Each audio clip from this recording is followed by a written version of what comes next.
discussion. Do we have our speakers here ready?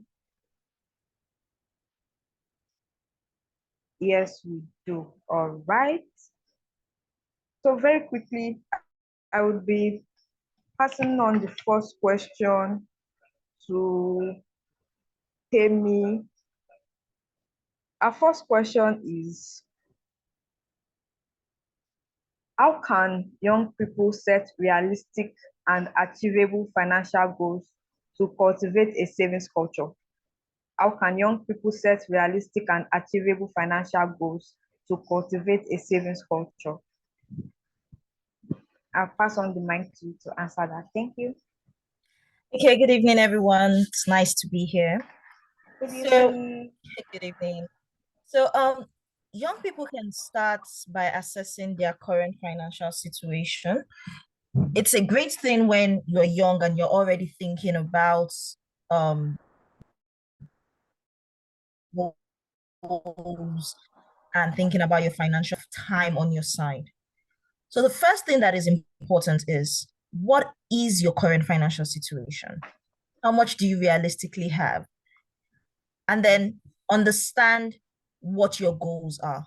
So your goals need to be very clear. They need to be specific, measurable, achievable. So when you're setting a goal, it needs to be realistic. Like, okay, so I want to be able to achieve this in the next 2 years. Be very clear on the time. Now, once you're clear on the time and what you need to achieve that goal, it's a case of, can I actually achieve it? So let's be practical. You've decided that you want to maybe write a professional exam and you want to write it in 2 years' time because that's when you would be qualified to write it. Now, the professional exam costs maybe 1 million naira. You have exactly 20 months to save for that. So you believe that if you save 50,000 every month, you would have 1 million in time for the exam payment. But can you actually afford 50,000 a month? How much are you actually earning? Can you afford to save 50,000, including all your other expenses that you would normally have? If the answer is yes, then that's a realistic goal and you should probably set it and start working towards it. But if you can only afford to save 20,000, it means that realistically, where you stand now, you cannot afford to write that exam in 20 months unless you now start looking for other things that you need to do to help you achieve that goal. So the first thing that is important is have a goal. Understand the parameters of that goal. This is what I need to do. This is when I need to achieve it. This is what I need to achieve it. Then you can start working towards all the things that you need to do to achieve it. But you see, one of the problems we have is that we tend to just, this is what I'm going to save 500,000 at the end of the year, without actually stopping to think of all the things that you need to put in place to be able to achieve that. So for example, be very clear about your goals, be very clear about what you want to achieve, and then make sure that they're realistic. If you can't achieve it based on your current situation, then you know you've clearly aligned all that you need to do. What can you now do to bridge that gap? So maybe you can get a job. Maybe you even have family members that will be willing to help sponsor towards the exam. You wouldn't know what you need to do until you actually start working on setting the goals and setting all the parameters towards achieving that. I hope I answered the question. Yes, you did. Thank you very much. It was very great that you highlighted that it's important for young persons to understand their current financial situation, because a lot of times we see young people like, oh, in by next year, I mean by the end of the year, like I see a lot of my friends, they be like, at the end of this year, I want to have like 2 million in my bank account. But how do you want to do that? You're a student and just pocket money you have. So it's important for us to also have set realistic goals, smart goals, and assess our current financial situation. Thank you very much for highlighting that. So the next question now will be going to Oluchukwu. And so, how can technology be leveraged to facilitate and simplify financial management, savings, and investment for young people? So, like currently, there have been a lot of discussions moving on around, okay, how young people can save, how young people can invest. But then most of the time, we do not have the right information, or we don't know what to do. Some of the ideas we have about savings is about when maybe our mothers, when they are doing a job, and then having a piggy bank, that kind of thing. But maybe opening a savings bank account. But then, is there any way technology can be leveraged to simplify it for us? I'm handing on the mic to you, Oluchukwu. Hi, good afternoon, everyone. And yes, happy International Women's Day. It's such a pleasure to be here. And to the question, how exactly can technology be used? How can we harness it? How can we ensure that we are making use of technology to get better with our finances? First and foremost, I believe that each and every one of us here has a smartphone.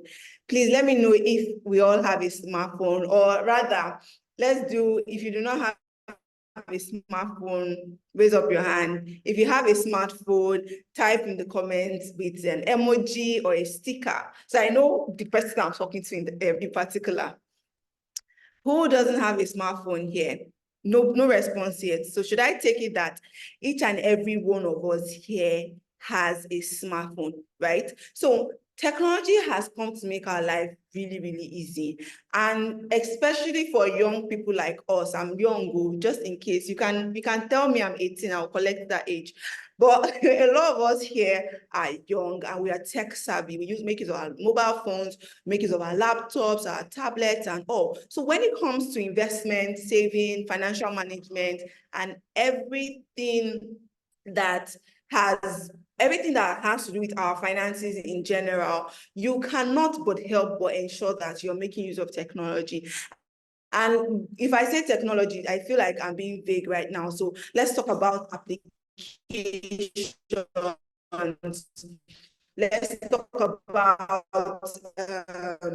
Let's talk about different apps, apart from applications on our phones. Let's talk about different softwares that we can use. There's the Microsoft package where we can be making use of the Excel sheets. We can make use of our Excel sheet it can also act as our investment tracker. Now let's now look towards apps. If you want to be better at budgeting, you want to do better at budgeting, there are apps like but there are budgeting apps like you own your budget. There are other budgeting apps like Monify, Expenses Tracker that you can just download on your phone. And all you have to do is just the way you're texting me on WhatsApp, the way you're texting on Instagram, or the way you're even texting on regular text message, you could actually use these things to help your finances get better. And then let us now look at the part of making use of technology to ensure that you're also investing. There are so many fintech, that's financial technology companies, that have sprung up in the past decades.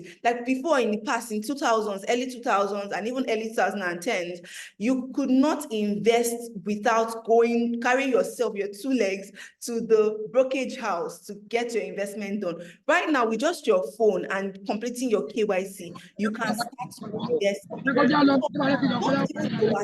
Like, okay, technology, my finances, saving, investing, your phone already solves all of the problem. Your laptop already solves all of the problem. And okay, you're not like, oh, I don't have internet all the time. I cannot download the app. I cannot use the particular, I just mentioned the budgeting app, but I cannot use a saving app, right? There's also the part of your notepad on your phone that you could also just use to update and track whatever you're doing. Okay, we started from, you have to be realistic, right? Okay, how exactly am I tracking my goals? Is it I'm going to set a calendar reminder that every 3 months I'm going to be going through that particular goal I had set down, or I'm going to be using my notepad on my phone so that I'm going to be writing down all of my expenses every day, and then by the end of the month I'm going to come together and ensure that it is okay, right? So these are different ways that we can actually leverage technology, from saving, budgeting, investing, financial management as a whole.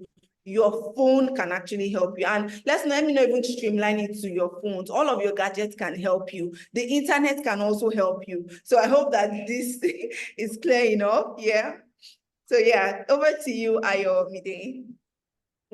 Thank you very much for mentioning like some apps that we can use for our budgeting. But then could you also mention some for investing? Because you mentioned like investment is now easier instead of going to a brokerage owned. But can you give us examples of some apps Okay. that we can Yes. use? I'm sorry, I did not. I'm sorry. So let me go through some investment apps. There are a lot of investment apps like that's fintech companies that you could actually use to invest now just by downloading those apps on your phone. There's Stroke, there's Bamboo, there's Chaka, there's RiseVest, there's Piggyvest, there's Carrywise, and then I just mentioned Piggyvest and Carrywise. There's Economy for saving, there's Carrywise for saving, there's Piggyvest as well for saving. So all of these apps can help you. I started from investing, Stroke, Bamboo, Chaka, RiseVest, Carrywest. Which other one is coming to mind? Okay, no other one is coming to mind right now. But then for savings, we can have like the regular Economy, there's the Piggyvest, there's the Carrywise, and a lot of other ones too. Thank you very much. This is a lot of very, very useful information. I'm sure a lot of us will find important because I didn't know about all of this prior to now. Thank you very much. So our next question will be going back to Temi. So this year's the theme for this year's International Women's Day is Invest in Women, Inspire Inclusion to Accelerate Progress. Yeah. So in your view, what are the current significant challenges that are hindering women's economic inclusion, and how can these challenges be addressed effectively? Okay, so I'll assume most of us here are young. I would also assume that most of us here are not married. So there's one, I would say, advantage you have when you're single. Now, in Nigeria, we live in, and I'm going to focus on Nigeria, not just the world at large. Nigeria is a very patriarchal society. It means that there are certain expectations from women on how we are to behave and how we are to be submissive. And I use that word in quotes. It means that a lot of women grow up expecting that their husbands will take care of everything financial. Even when they work, they don't sit down thinking that, oh, I need to focus on looking at my money. I need to understand how this works. I've had people who their husbands pass on and they can't cope because one, they don't even know how to sort out the bills. They don't know where the family's money is. They don't know. They're really stuck on their level of knowledge when it comes to the finances for the home. So there's that cultural upbringing that has led to this. I'm sure there are some of you here, if you're in the university and you said, oh, mommy, dad, I want to stay off campus. And they will tell you, you would not leave my house until you're going to your husband's house. My mother insisted that I stay in the hostel until I left school. I wasn't allowed to stay off campus because you are a girl. If you're staying off campus, you are seen as wayward. But it was okay for all the guys too. It's just that social thing, and it translates into every aspect of our lives. We grow up expecting that it's our place to take care of the family, so we're not really focusing on building careers for ourselves. Now let's assume you now fall into the category like me where you build a career, you get married, and then you get pregnant. Guess what? You're taking a minimum of 3 months off to go give birth to that baby. Before you take the time to go and give birth to that baby, you are sick a lot during the pregnancy. So you have days that you can't go to work, or you go to work and you are just not yourself. And so your output is not necessarily as high as it used to be when you were not pregnant. And then you finally have the baby. Any day the baby is sick, even when you have the best husband in the world, the child wants the money. The truth is, our lives are consistently revolving around those around us, revolving around society's expectations. And it makes it a bit harder for women. Most women, because you know that you're going to go on maternity leave, you find that you're a bit behind your colleagues, your male colleagues. You guys may all start at the same level. But by the time you've gone on maternity leave twice in 2 years, you're off for 6 to 8 months. Forget the sick days now. Let's just focus on the actual official maternity leave. Your male colleagues have been promoted. You're still one level behind. Guess what that means? Their pay is higher than yours. They have more free money to save and invest.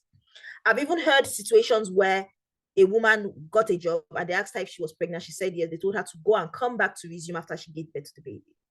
I also heard of a situation where this lady got promoted and what she was offered as her salary was 20% less than what the person in that role before was collecting. And when she challenged it, guess what they said? They told her that you are a woman, your husband is taking care of the bills. You don't need this much money. It's ridiculous, some of the things we hear and some of the things that happen to women. But there's one thing women can do. You can take charge where possible. You can't stop yourself from taking time off to have a baby. You can't stop other people around you from being myopic in the way they think. However, you can take charge of how you see yourself. I'm currently running a series on Instagram around this. Even we women have allowed what everybody else says to affect the way we think. As a young lady, the first thing you need to understand is that you have a lot of value to bring to the table. Your job is not just to look pretty. Your job is not just to hurry up and get married to the first man that comes to ask you to marry him. You can make money for yourself. And understanding that you can make money for yourself means that you need to actually now look for those opportunities. Make yourself valuable. You are in school and you think, well, as long as I get a third class shaft pass, it's not just to get a degree. I'll go to my husband's house. No, you need to actually understand what you're learning in school. Come out of that university and get a job. Even if you end up getting married to the richest man on earth and he is taking care of everything in the home, you still need to have your own money. I was 12 when my father died. My mother had 3 children to raise and I was the firstborn. So you can imagine how young we all were. Now all of us are working. The last born is about getting married. We're all grown. And we're all doing well. How were we able to achieve this? There was a woman who was the backbone there. If you are sitting down and expecting that a man is going to do everything for you, you are shortchanging yourself. So what are the things you can do? 1, remember that you are the value. 2, be ready to work. Be ready to understand what savings are all about. Be ready to understand that you need to understand money because you need to be able to manage it. If you can manage a home, you can manage money. And start learning about how to manage that money. And I'm guessing that is what this event is here for. So don't stop at what society is telling you. Think around how you yourself can make yourself better. I hope I addressed the question. Yes, thank you very, very much for addressing that question. And I think it's very, very important for us to discuss this for International Women's Day, because a lot of these examples you gave are things that I also hear from people around me. Like, it's everywhere in the society. And I also think that it's important for women to understand that you are the one in charge of your own life. You have to sit up, make your own money, and just take charge of your life. Thank you very much. Next question will be going to Oluchukwu. So, in your own way, how do you think the private sector can actively invest in and support women-led businesses? And what benefits does this bring to both the businesses and the broader economy?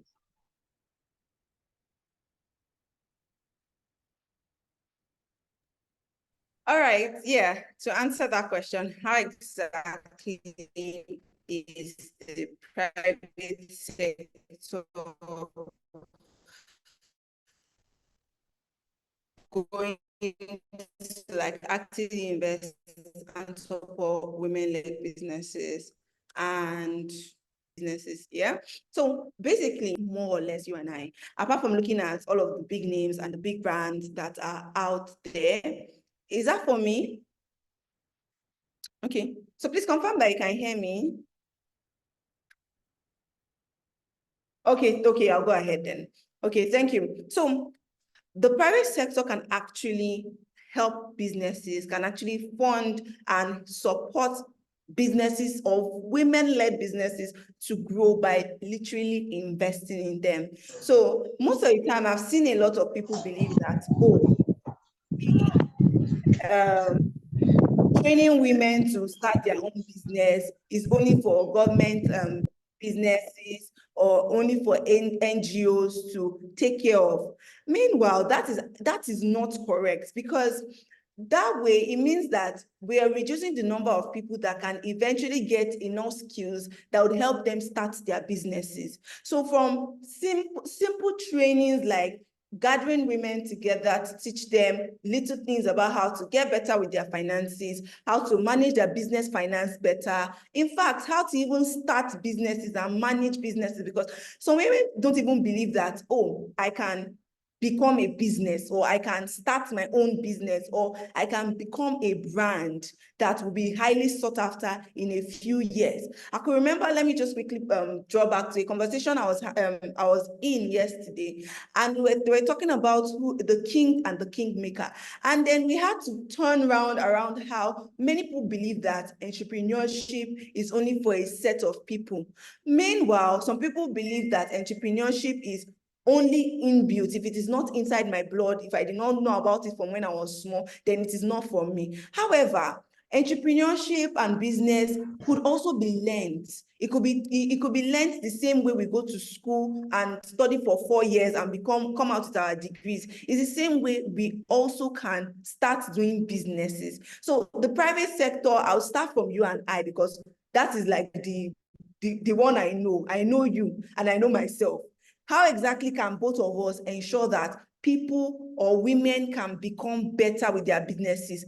We have to contribute. It mustn't always be monetary contributions. It mustn't always be monetary contributions. There are so many people that I know, or rather a few brands that I know that are big, who have now said that as it is now, me, as I am here, I'm only focusing on women, because there's the statistics that shows that women do exceptionally great when it comes to finances. In fact, there was a time when, I think that report was for last year or this year, I can't remember, but it was like the top 4 businesses in the country, and they were all led in one way or the other by women. That's to show how much power, how much scrutiny, how much intelligence we have as women. So the private sector can actively start doing trainings, can actively start doing fundings, can give out the money for free. You could actually even be giving out loans as well to ensure that these people, or rather these small businesses, or let me not use small business, these women-led businesses can begin to grow, because there's so much growth you can have with the resources you have.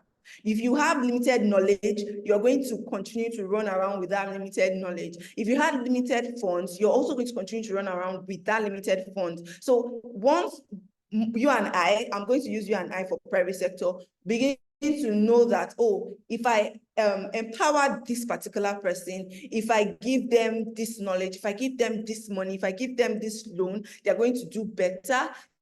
In the long run, it's going to benefit our economy at large. Yeah, that answers your question, Ayomide.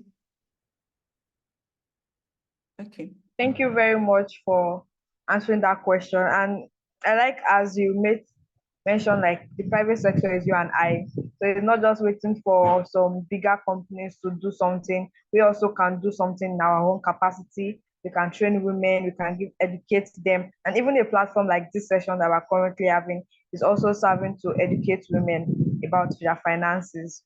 Okay, so the next question will be going to Kemi.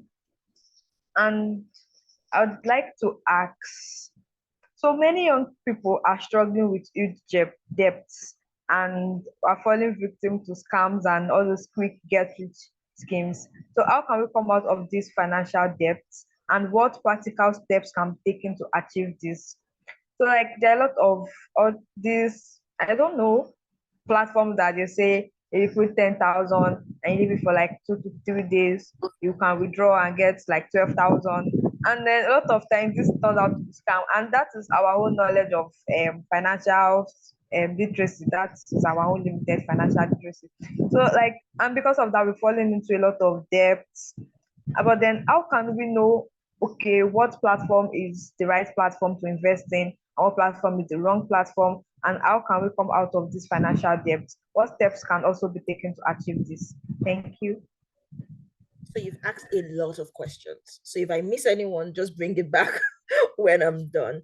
Okay, so let's start with getting into debt. One of the reasons why it's very easy to get into debt is the same reason why it's also very easy to invest and save. Fintechs.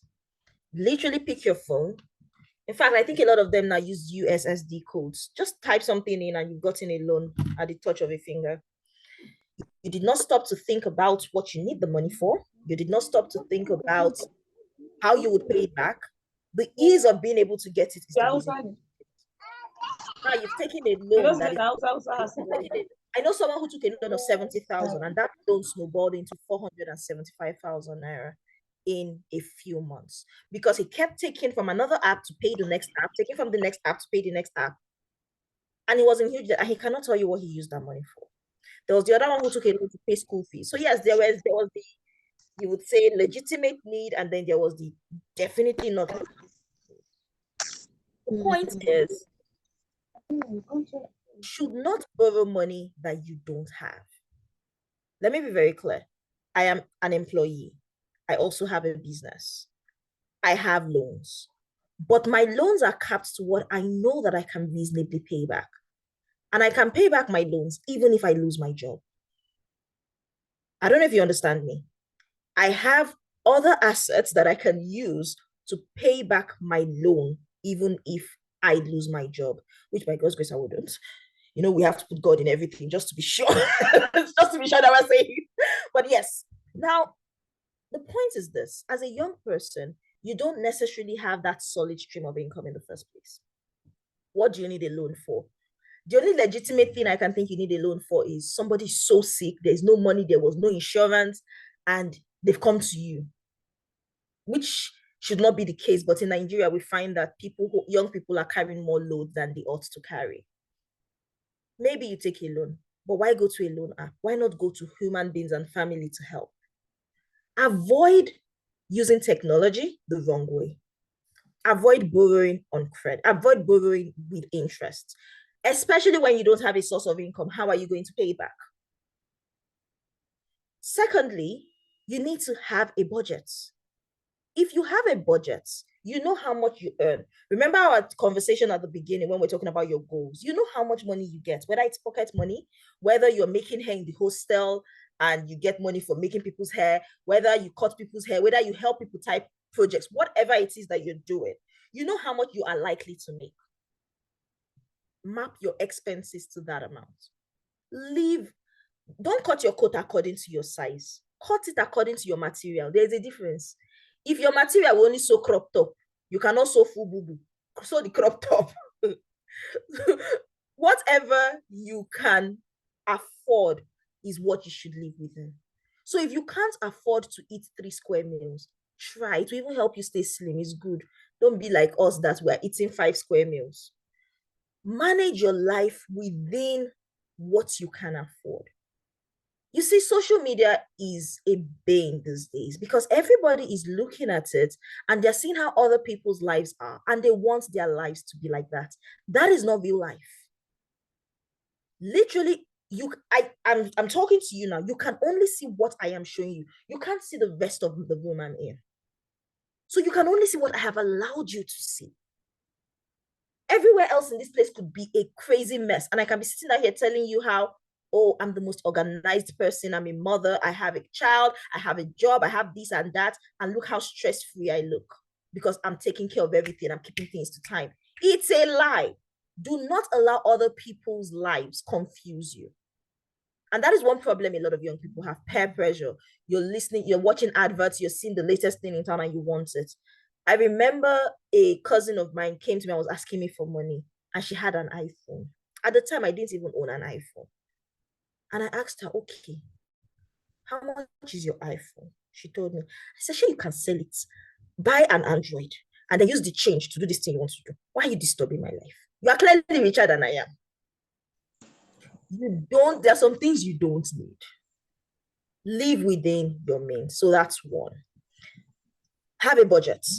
By having a budget, you are living, you know what your needs are, and you can try as much as you can to stick to it. Now, if you've already taken debts, then you have to figure it out. How do you pay it back? You need to prioritize your debts. What is the highest interest debt? Or what is the most burdensome debt? You know, it's possible for you to have debt that is charging you 40% a month and they're not even calling you. But you have that person that borrowed you money. There's no interest, it's free money he borrowed you. But every 2 days, he's calling your mother. He's calling your girlfriend. He's calling your sister. He's calling everybody in your village to let them know that you are irresponsible because you borrowed money. You may want to pay that debt first. But on a normal day, in a normal situation, you want to pay your high interest debt first. So if you've borrowed from these apps already, strategize. Which of them do I pay first? Which one is charging me the most interest? Paid off. If it's a case of they are relatively the same interest, then you can say, oh, you're paying the smallest one first to reduce the quantum of your loan, to reduce how many different people you are owing. So you want to consolidate into one place. There are so many strategies you can come up with. But it's important that you consciously work on paying off those debts now. Because the sooner you pay off this debt, the sooner that thing around your neck goes off. But if you are not in debt, avoid it as much as you can. Again, live within your means. Now, avoid, you see, this programs like these are programs you should come for. Go on Instagram, look for qualified financial coaches, not just anybody. Because a lot of people can talk to you about money. Does not mean they know what they're talking about. There are some people who tell you that they're telling you about their personal experience based on what, and that's great. You can also listen to them to hear how they did it, but they're not telling you that they're experts because they probably aren't. They're telling you based on, so I was in debt and I have gone through this process to come out of it. It's great. Get other people's experience, learn from their experiences, but follow qualified people. Listen to as many things that they post as you possibly can. Educate yourself. YouTube, you are using social media and you're sitting on TikTok 10 hours a day. Go on YouTube for 1 hour of that day and look for financial literacy topics. There are a lot of videos on YouTube for free. When you are looking for who you are paying, you can get a lot of free that is relevant to you. Educate yourself. That is the easiest way to avoid scams, because the truth is scams are like this. The same way we've had a proliferation of fintech, we've also had now, how do you know? Okay, so if you're not speaking, can you please there's no background myself. He said I need to go and change my phone.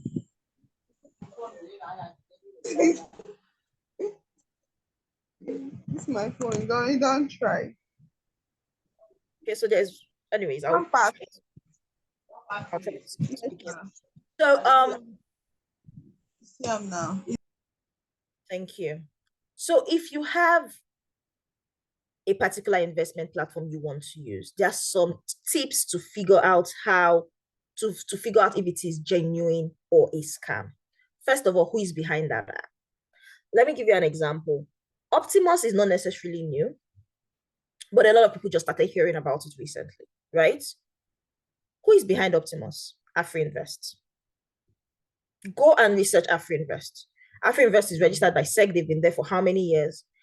You can, from that research, you don't need to ask anybody. This information is free on the internet. Just put in the name. Who is behind Optimus? You see it. The same with I Invest. Who is behind I Invest? I Invest, I think it's Sterling Bank and Parthian Securities. Who are these people? Where are they registered? Who is their custodian? Or who is the regulatory body? They are registered with SEC. It gives you some comfort. Do you understand me?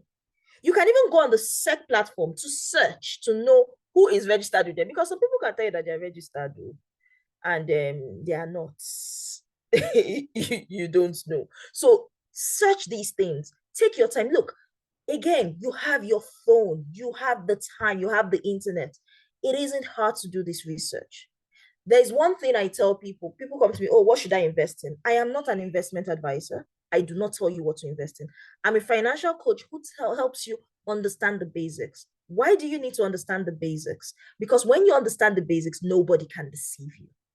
So by educating yourself and understanding what you need to look out for, you will be able to avoid scams as much as possible. You would also be able to know the right places to invest in. Even when you do go to professionals to ask for their advice, you can weigh the advice based on your personal needs. Because no matter how much I know you, no matter how many questions I ask about you to understand you, in the end, you are responsible for your financial situation. So take ownership of it and gather as much knowledge as you can. With knowledge, you would know that MMM is a scam. Even if you want to get involved in it, you would know that you're only putting money that if anything happens, you will not cry too much. There were people that were flat out arguing with you during MMM that no, it's legit. I said, but you are giving help. That is what they literally call it, give help. If you are giving help, what business is behind these returns you're getting? They're like, no, we're all helping each other in Nigeria. I say, it's all right. The same person that's MMM finished crashing, 6 months later came to meet me with one other one. I can't remember what that one was called now. And I'm like, you've not yet learned? When you educate yourself, you don't need somebody or life to teach you. I hope I addressed all the questions. Yes, you addressed every of the question. Thank you very much.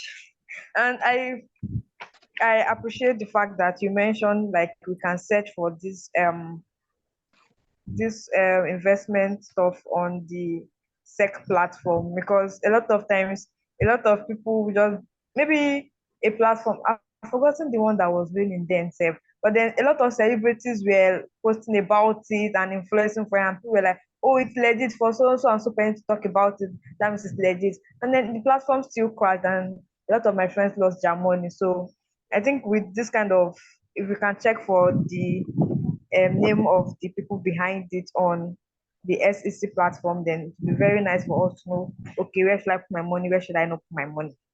Sorry, I just Thank want you to say very one more quickly. Because Okay. a platform is registered does not mean it still will not crash. Let's be clear on that. Any platform can still crash. For example, why do you have NDIC? NDIC is a National Deposit Insurance Company. They insure your deposits with banks up to 500,000 naira. Why do they have it? Because even the most regulated banks can still crash. What happened to Bank PHB? It went into AMCON, right? Fortunately, those who had their money in Bank PHB didn't really notice it because it went into receivership as opposed to actually closing down. But there have been banks that have closed down, and NDIC over time tries to pay people back a certain amount of money.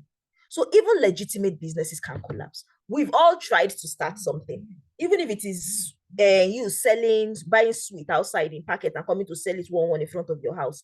There is something you've tried to do as a business. It will not always survive. So not all businesses will survive. And that is why, in addition to all these other things, all your research and everything, you must learn to diversify your investments. Don't put everything in one place. Don't put all your investment, oh, I have this 20 million, this is all my money in this life, and I am going to put it in this platform because they are the ones giving the best interests. Well, if anything happens, you've lost everything. I'm not saying anything would happen, but this is where risk management comes in. Split your money into at least 2 or 3 different things. I hope I'm making sense. Split it into a few different places so that if everything goes well, great, you're doing fine and you're moving on and nothing goes wrong. But should anything happen, you've not lost everything at once.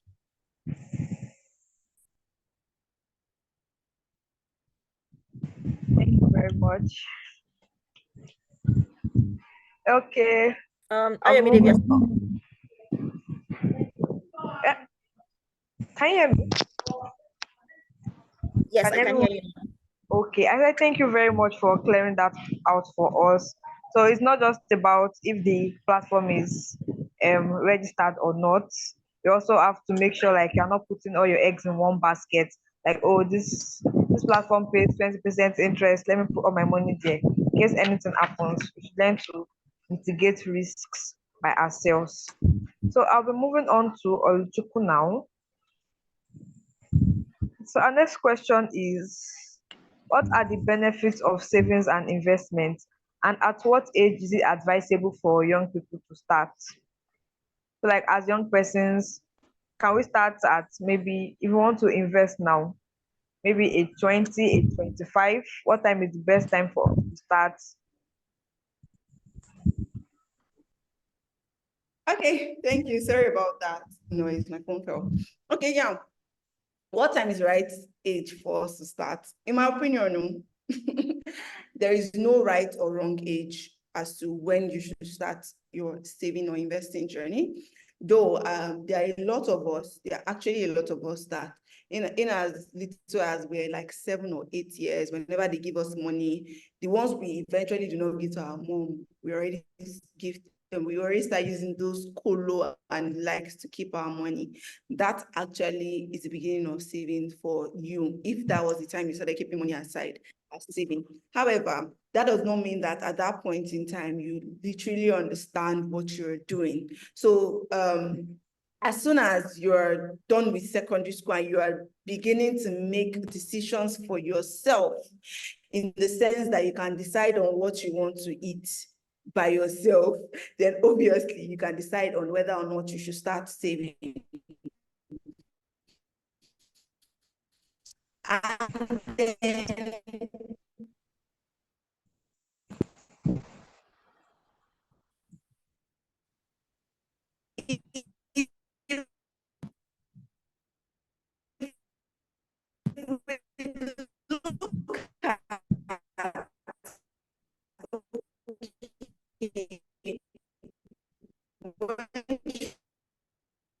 you start investing. Honestly, there is that the most important thing that you need to do, meaning that you need to understand your parents, understand the particular investment. This particular investment is going to put all of your life savings into a plan that, oh, this is how I intend to remain consistent. So I might say that, oh, I'm 18, I just got into school, I want to start saving, I want to start investing from my particular, from my allowance, stipend, or whatever I'm getting from home.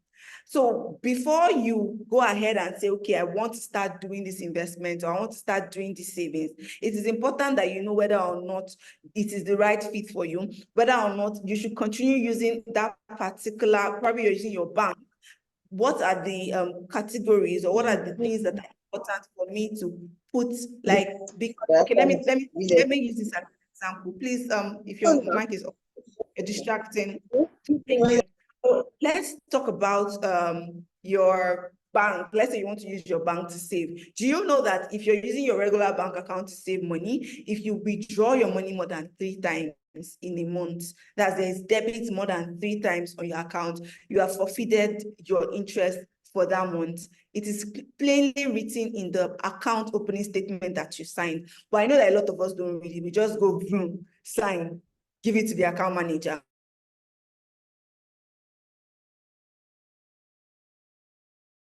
And that is when you would now know, is it right for me to start, or is it not right for me to start? You need to be able to gauge your knowledge.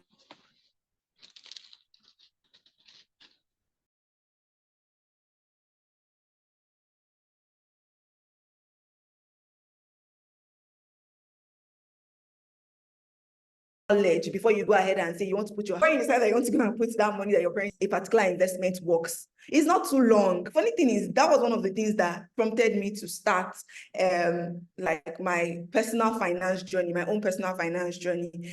Like, I was curious to know, like, to even read. I carried one paper home one day a few years ago. That was like maybe 2013 or so.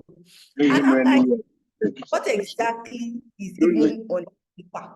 Let me sit down, let me read it. And then obviously I did not understand a lot of things. So it now made me ask a lot more questions, and a lot more questions, and a decade down the line, look at where we are. So you need to now know, you need to be able to read and understand some of these things. And then you also need to know yourself. So why I'm trying to emphasize on know yourself is because personally, this is not for everybody. I know that whenever I am broke, I don't know how this works, but whenever I am broke is when I spend money the most. Don't ask me how. You're saying you don't have money and you're spending money. So whenever I feel like my money is running low, I start feeling really down, and I'm like, okay, what's the use? Let's just spend this money. After all, it will still finish at the end of the day. It took me a while for that particular thing to repeat itself over and over again before I realized that, well, you say you don't have money. How come you're spending this much? But when you have a lot of money, you will keep it, you will not touch it. So that is why I'm saying you need to understand yourself, because if you don't understand your spending habits, there's a very high chance that you may not be able to save. And then if you don't understand your risk appetite, you might end up always putting your money into things that would always give you hypertension, probably investing in singular stocks where you could have been investing in ETFs, or investing in agricultural products without even understanding whether it is the right season to be investing in that type of thing. So to answer that question, now that I've gone around in circle, there's no right or wrong time or how young you can be to start investing. I can remember vividly where there was a CarryWise ambassador in 2021 who started investing in mutual funds at 19. They published her work. So to some of us now, 19, some of us are done with school at 19. Actually, I know my best friend finished school at 19, like finished university at 19. But she had not started saving, she had not started investing. So it depends on your particular individual journey. And most importantly to me is, or rather I would always advise anybody I know is, have knowledge, gather knowledge, arm yourself with knowledge. When you have enough knowledge, you are good to go. So yes, that answers the question. Yes, it does. It did. Thank you very, very much. So very quickly, because of our time is running. So over to Temi. How can young people increase their income in order to save and invest more for themselves? Because there have been quite a number of discussions over a year, right, about how we should cut our quotes according to the material that is available for us. But then if you are like a student like me, and then you don't really have much, but then you also want to save and invest, what kind of opportunities are there available? Maybe if there's any, maybe if there's a way for us to maybe work, we could work online, we could work remotely that would not affect our studies that much, or if there's a way for us to leverage any investment opportunities or saving opportunities that would not eat too deep uh, into our pockets as students. So is there any way we can leverage to get more money that we can use to save? Because a lot of us want to save here, but we do not have, there's not enough money. Is like something a friend of mine said, like anytime I try to save, my savings end up saving me back because I save 5,000 today, next week I've withdrawn it because I have to eat, that kind of thing. So is there any way we can like get more income anyway as students, as young persons, that would not like negatively affect our academics, and then to enable us to save better? So if you're a Christian here, there's a passage in the Bible in Ecclesiastes that talks about times and seasons. There's a time for everything. Like your friend said, her savings saves her. That is the time she is in her life, to save a little money to be able to make ends meet where necessary. There's a time for everything. There's no need to rush life faster than it needs to be. But at the same time, it doesn't mean you can't do something. Everyone has a skill. I remember earlier I mentioned you could, if you know how to make hair, you can be making hair in the whole store for people. I remember at university, in fact, the first time I wrapped my nails, it was a classmate that did it for me and I paid her. She's the one that used to braid my hair because at the point my hair was so bad, I decided only one person must do my hair. She was the one that was always doing my hair. And I paid her. Go and sit down in her room, in her hall, then I'll go and make my hair. And she was making money. You have people that what they were doing was helping others type projects. I remember that I helped a few people do research. They never paid me though. Those people are still owing me. But anyways, what are you good at? If you're the person in class that knows everything, you're always reading, you're always having materials, you can help people with research. If you're someone who you're very good at typing, or maybe you're one of the few people who has a laptop, you can offer to help them type their projects. Find what is within your scope that you have the time to, you can control the time. That way it doesn't affect your studies. But even if you can't, like I said, time and season, you're at that point where you need to study. If that is what you have to focus on it. It doesn't mean you can't work. After all, I was working and doing ACCA, and that's almost like full-time university degree. So you can do both. But find what you can do and manage your time around it. This is the time to do several things, to be honest. You're still young. You don't have that many outside responsibilities apart from yourself. So what are you good at? What you are good at is not what someone else is good at. And that's the beauty of life. If all of us had the same skills, we would not need anybody else. There's something that you're good at. Think about it. What is it that you're good at? How did I start financial coaching? It was because several people told me, babe, this thing that you're always telling us for free, you can charge for it. That was how I officially became a financial coach. I was already doing it unofficially. I was managing money for my family. I was managing investments for my siblings. I was managing for friends. And then people came out like, see, a friend of mine, I can't forget her, Peniel. She was like, every day I call you for financial advice. Don't charge me, but you can charge other people. I never had an Instagram account until 2021, right? When was I pregnant? 2021. That was when I opened my Instagram account. I don't even have a personal Instagram account. It's my business account that I have. Because somebody will tell you, the truth is, if you sit down and think, what has somebody told you that you're really good at? Oh, you're a great host. You're a great MC. Do you know you can MC events for us? Just go around and make people know that this is something you're interested in. You'll probably start up doing it for free. Because let's face it, until you show people how good you are at something, they won't necessarily be ready to release money. But at some point, you would have established yourself enough that people know that, look, if you're going to call this person, she's going to deliver. So why not give her that money that you're going to give an MC? So first off, what do you think you're good at?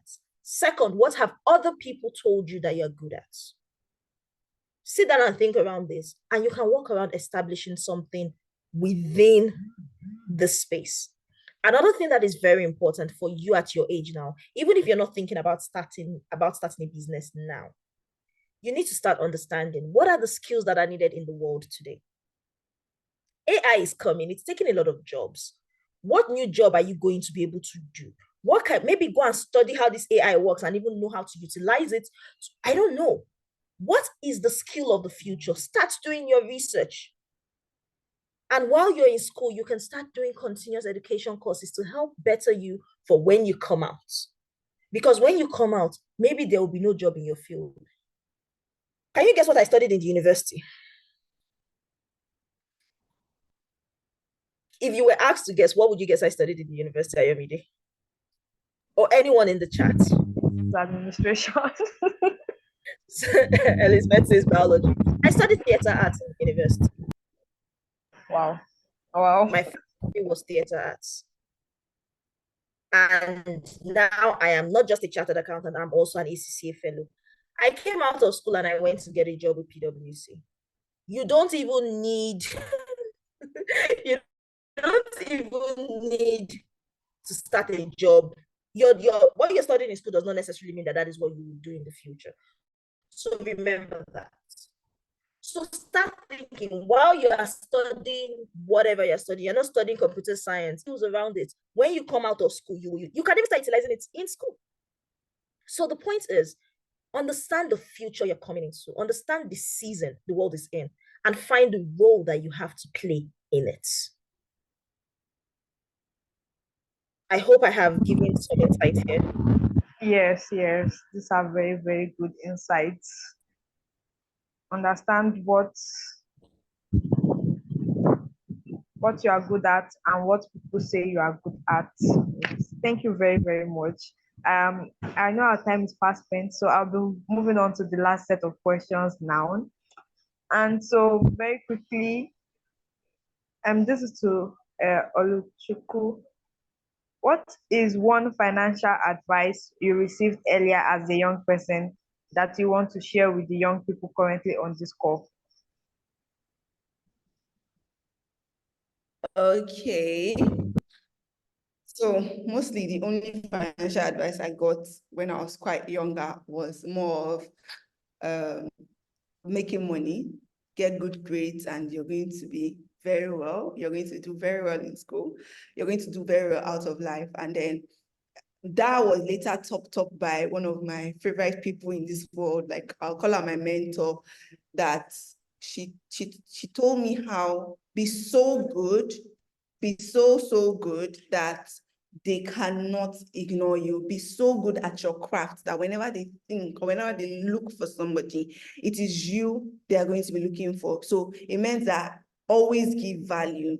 That's like one financial advice, because at the end of the day, even if every other thing is taken away from you, even if everything is taken away from you, you still have something to build on. And that cannot be taken away. Like how well you do, how good you are in your particular craft can never be taken away from you. So to me, or rather for me, that was a financial advice, because that is what has been helping me make money and getting as many promotions as I always get over the years. So yes. Emily, back to you. Thank you very much. Yes. Tammy, I would also be asking you that same question. What is one financial advice you received as a young person that you'd also want to share with the young people that are currently on this call? So I'm struggling to remember. So yes, actually there is one. It's so it was an advice that came out of a conversation. So I didn't like doing house chores when I was growing up. And my auntie came visiting and she was like, this girl, well, better make sure, just pray that you marry a rich husband so that you will not struggle in life. And I told her, I will marry a rich husband, but me too, I will be rich. And my father smiled and said, that's my girl. And I took that to heart. I want to be rich. That's the only financial advice I can remember. But what did I have to do to be able to make money for myself? I had to figure that out for myself. I had to do a lot of studying, a lot of research. And I would say that I think the first thing everybody needs to just make sure that they have at the back of their mind is, I want to make it for myself. It's important to have that personal commitment to yourself. I want to make it for myself. If I end up getting that rich husband, oh my goodness, let me not even lie to you. I hope no guy is in this call. If your husband has money and is willing to spend it on you, you've made it in life. But have your own. So my advice to any lady here, have your own. Start working on the ways to have your own, the means to build your own. And in working to build that, also remember, that you are the value. I'm in a particular group, and that has been a mantra of late. And I must be honest, it's amazing to remember. You are the value. You are bringing value to the table. If you keep reminding yourself that, nobody can tell you otherwise. If you believe it yourself, even when somebody is trying to demean you or make you feel less than. See, you see this thing when they say you carry shoulder pad and be walking on the road. When they're trying to, those things they're saying is to bring down your shoulder pad. If you allow it, you have reduced yourself.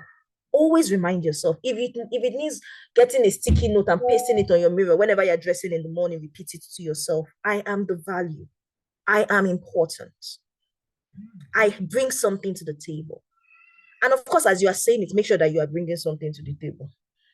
Don't just be saying empty things. Find what you are good at, find your value, and bring it to the table. Trust me, life is not easy, but life is also not hard. It is what you make of it. Thank you. Thank you too. Thank you very, very much to our amazing panelists. Thank you for your making out time. Thank you for enriching us with your knowledge. Thank you for opening our minds to, there are a lot of things I have learned just from this very short session. And I'm sure like a lot of other people that are on the call have also learned a lot. So we'll be taking questions. If you have any questions, kindly put them on the chat box very quickly so our speakers can answer to them before we then take a quick icebreaker, we'll move on to closing remarks and then a vote of thanks. Now our time is fast spent, so let's hurry with the questions. Do you have any questions? Or everything was very, very simplified that you understand? Okay, so someone is asking, how do I start pricing my craft? Pricing your craft out? Sorry, can you reframe the question? Because I don't understand it. But if any of our speakers understand, we can explain it to us. How do I start pricing my craft? What craft or how? Oh, okay. There's another question. Please, Blessing Daniel, kindly reframe your question. So I Then assume I'll move she on to the other. asking, I assume she has a business and she's asking how does she price it? So how much does she charge for what Oh, is going to offering? Oluchi, do you want to take that? Okay, I can actually. Okay, so to Blessing who says, how do I price my craft? So first things first, I don't know which of the craft, maybe you want to clarify, is it a product or is it a service? Because pricing these two are quite different in my opinion, because I've done product-based business and I've done service-based businesses. So for, let me just answer for product-based businesses, it means that you're buying the thing, you're adding your profits, you're adding the cost of running the business, transportation to the market, marketing costs, advertising costs, all of the other things that makes everything worthwhile before you then add your profit, which could be anything from 20 to 50% of the cost of getting it. And then, okay, it's a skill you're good at, then you now put out that price. So if it is a skill, you're the one who would know how much value that you are giving out and how much you want to sell this value out. Because at the end of the day, in all honesty, pricing a skill, pricing a craft is relative. To me, I might have a skill. Let me give you this gist now. I might have this skill, and to me, that skill is worth $100. And everything I do, everything I say, how I make my potential client see that skill, I will make the person see that, oh, it is 1,000, but I'm going to give you at $100. But there's somebody like you, let's say there's somebody like me and Blessing, that would have that same skill, even better than Blessing. I'll be like, no, this particular skill is worth only $10. And that is what you're going to price it at. Both of them are not wrong. So it is dependent on you. But then at the other end, as to whether or not people are going to pay for this skill, is how much value they are getting at the end of the day from you. How much perceived value they feel like, oh, if I go and meet Oluchukwu now to teach me about personal finance, I am sure Oluchukwu is going to teach me and she's going to give me value for my money. If me now, I am your customer, I am coming to meet Oluchukwu, and Oluchukwu is telling me $10. If it does not seem valuable to me, I do not see things that make it valuable to me, I'm never going to pay you $10. Or even if it's the $100, I'm never going to pay you $100. So to price your skill, to now make it a bit more easier for you, for let's say you've not been doing it before, you might now want to go and look at what industry charges, what exactly is industry charging. Then you want to now make the price around what is available in the industry or what people are pricing. But then there's also that part where you want to measure your value and measure what you want your clients to pay you. So there's no one size fits all in pricing your craft. The same thing that people charge $10 for, people are charging $10,000 for it. So it is how you position, or rather how you craft it, how you make people see the value and all of that. So I hope that answers your question, Blessing. Thanks for asking. thank you very much for answering a question. Move on to the next question. But there are some people that their questions have been answered in the chat box, so you can just check it. And then every other person, you can also check the chat box to find out the question and the answers. So an unanswered question here is, how do we say no to our friends who are chronic borrowers and never pay back? How do we say no to our friends? Yeah, I The think you answer should is take no. this one. The answer is no. No is no. Okay. So Bam. so No no, let's be nice. explanation. No. Here's the problem we have as women. There's one of the problems we have. If you actually do research, you find that women save more than men, but we don't invest as much as men because we're emotional about things. We don't want to make mistakes, we don't want to take risks. The same affects our relationships. We save a lot, and then we use those savings to help every Tom, Dick, and Harry. It is tough to say no because we are managing relationships, we are managing people, we don't want to hurt their feelings. So one of the easier ways to say no is to not have money. What's the easiest way to not have money? Have your money locked in something. So most of these fintechs have where you can actually lock your savings. So put your money and lock it for like a month or something and just keep rolling it over in that locked savings so that when you need it, you can still easily get it. And your friend comes and you say, sorry, I don't have. Are you lying? You are not. You don't have. So the no then would be an honest, I actually do not have. And I think this applies just about everything, really. We need to learn as women to be less risk averse, less afraid of hurting people. I'm not saying don't give. You should still give. Giving is good. But you see that thing about we give everything to the point that we've given the shit on our backs. Reduce it. I have told somebody no before. And in this case, was like, oh, I'm sorry, I don't have right now. And it was honest, I didn't actually have. That person still did what they wanted to do. How did they get the money? I don't know. But there is another bank out there that can provide for them. It doesn't have to be you. So when these people that tend to borrow a lot, they have plenty banks. They're just one of them. So you can say no, eh? Try.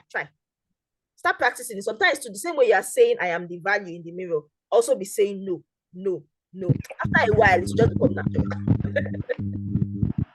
Okay. Thank you very much. So next question is, how can we manage black tax from family and extended families? Black tax.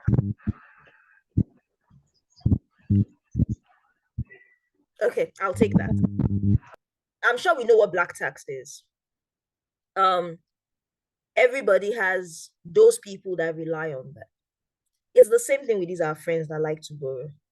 If you don't have, they would still find a solution. Now, there's a difference between. So I divide black tax into a few categories. I have the black tax that I have taken as my own responsibility. For example, in the Western world, they will tell you you don't owe your parents anything. I've actually had people tell me, I don't owe my parents anything. I didn't ask to be born. They gave birth to me. They should take care of me and all that nonsense. Me, I believe that I am my mother's retirement plan. It is my personal decision. So she is not black tax for me. She's a responsibility. She's salaried on my budget. All of us actually, she's salaried on our budgets, right? Her children. That does not count as black tax for me. If you're someone who feels a sense of responsibility to certain family members and you can afford to have that responsibility, please be very clear. You can afford it. You cannot go and do what you don't have. So if you can afford it, then that is not necessarily black tax. That is a budgeted item. So it's already part of your budget. It's not just coming.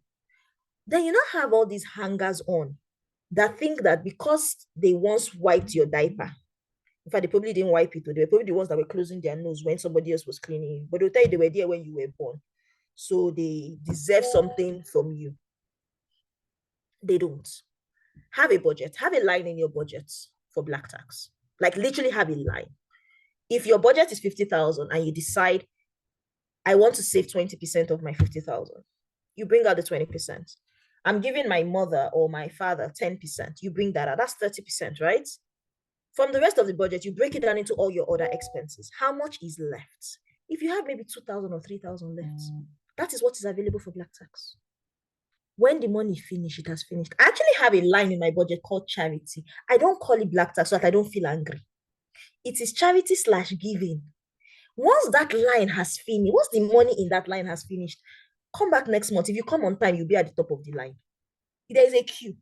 It is when you come. And the truth is this, another thing you should aim for.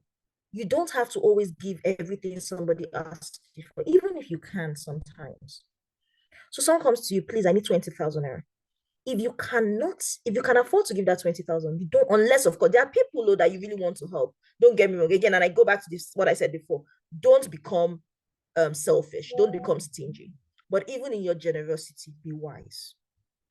Even if you can afford to give that person the 20,000, maybe give that person 5,000 or 10,000. First of all, they will be able to find the remaining money they need most of the time. Secondly, they would also know that this is what you are truly able to help with. Because if you give somebody 40,000 naira today, they will come tomorrow for 50,000. They will come next tomorrow for 70,000 because you are telling them that as they are increasing the limits, you can afford it. This person is rich. Okay. Before you know it, the month you don't give them money, the village will hear. because you did not do your monthly duty. When did it become a duty?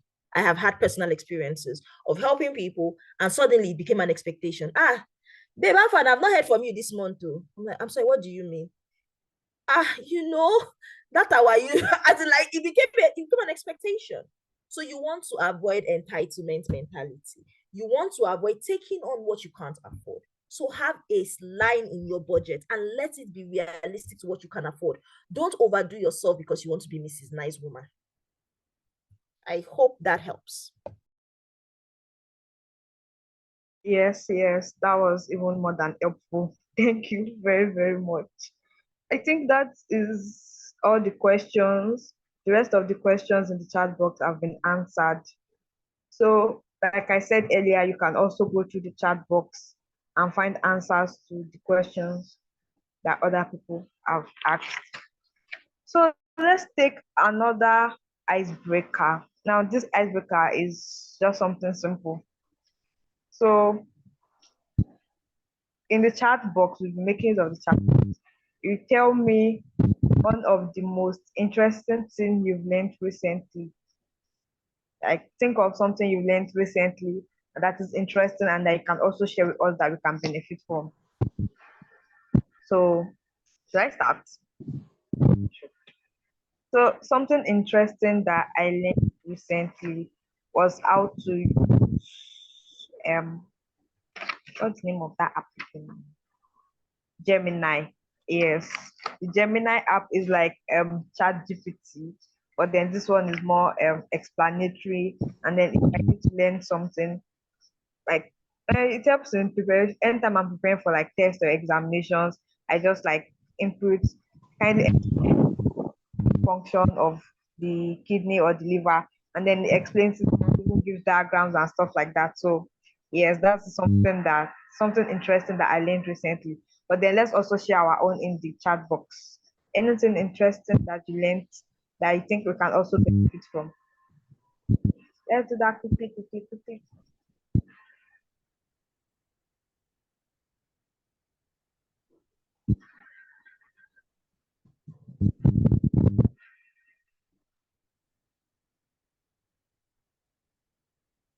We don't want to share, or we've not learned anything interesting.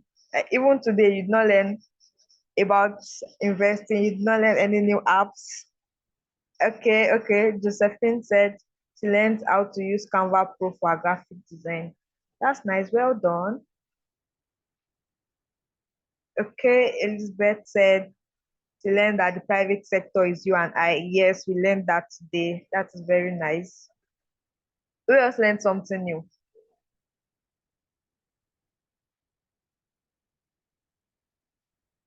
Anybody else want to share?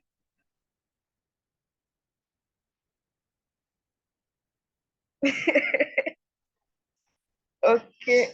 Adeshola said, having gone through series of shege during the completion of my project made me understand that tough time never lasts long. Okay. Sorry for your series of shege period. Okay. I learned another word for black tax charity. Yes, so you'll not be angry. Okay. Felicia said, I learned that you should not be scared to say no and you don't have to have an explanation for it. Yes, exactly. You can just say no. No is a full sentence on its own. No, that's all. Yes, I am the value. Yes, we learned that today. Anybody else want to share before we move on?